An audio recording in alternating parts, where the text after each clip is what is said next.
खुदावंद खुदा ने आदम और हवा को बाग़े अदन से बाहर क्यों निकाला? और सांप कुल दश्ती जानवरों से जिनको खुदा ने बनाया था चालाक था, और उसने औरत से कहा, वाकई खुदा ने कहा है कि बाग के किसी दरख्त का फल तुम ना खाना।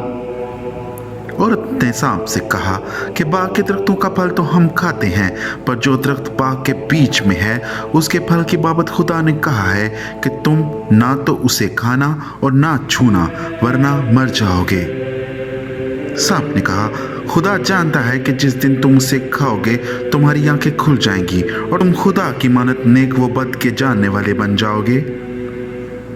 औरत ने जो देखा कि वो दरख्त खाने के लिए अच्छा और आंखों को खुशनुमा मालूम होता है और अकल बख्शने के लिए खूब है, तो उसके फल में से लिया और खाया और अपने शौहर को भी दिया और उसने खाया। तब दोनों की आंखें खुल गईं और उनको मालूम हुआ कि वो बरहना हैं, और उन्होंने अंजीर के पत्तों से अपने जिस्म को ढक लिया। और उन्होंने खुदावंद की आवाज़ जो ठंडे वक्त में बाग में फिरता था सुनी।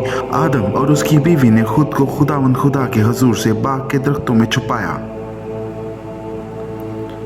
तब खुदावंद खुदा ने आदम को पुकारा और उससे कहा कि तू कहाँ है?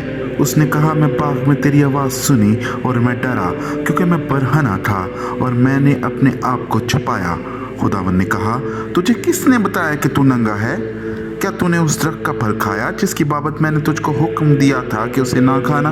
आदम ने कहा कि जिस औरत को तूने मेरे साथ किया है उसने मुझे उस दरख्त का फल दिया और मैंने खाया। तब खुदावंद खुदा ने औरत से कहा, तूने ये क्या किया? औरत ने कहा कि सांप ने मुझको बहकाया तो मैंने खाया।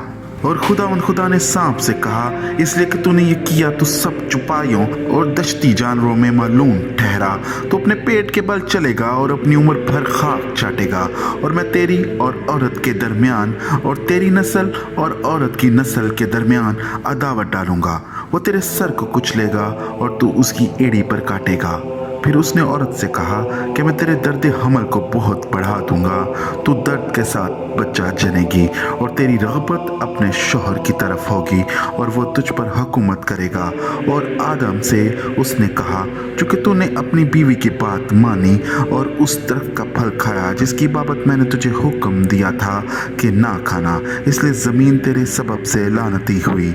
मुशक्क़त के साथ तू अपनी उम्र भर उसकी पैदावार खाएगा और वो तेरे लिए कांटे और ऊंट कटारे उगाएगी, और तू खेत की सब्जी खाएगा। तू अपने मुंह को पसीने की रोटी खाएगा जब तक कि ज़मीन में तू फिर लौट ना जाए, इसलिए कि तू खाक है और खाक में फिर लौट जाएगा। इस तमाम तर कलाम में खुदावंद खुदा ने आदम और हवा को उनके किए की सज़ा सुना दी, पर उनको बाग़े अदन से नहीं निकाला, क्योंकि उन्होंने जो जुर्म किया उसकी उनको सज़ा भी मिली। अब हम इस बात पर गौर करते हैं कि फिर उनको बाग़े अदन से क्यों निकाला। और खुदावंद खुदा ने कहा कि देखो, इंसान नेक व बद की पहचान में हम में से एक की मानत हो गया। अब कहीं ऐसा ना हो कि वो अपना हाथ बढ़ाए और हयात के दरख्त से भी कुछ लेकर खाए और हमेशा जीता रहे। इसलिए खुदावंद खुदा ने उसको बाग़े अदन से बाहर कर दिया ताकि वो उस ज़मीन की जिससे वो लिया गया था खेती करे। चुनाचा उसने आदम को निकाल दिया और बाग़े अदन के मशरिक़ की तरफ करूबियों को और चौगिर्द घूमने वाली शोला जन तलवार को रखा कि वो ज़िंदगी के दरख्त की राह की हिफाजत करें।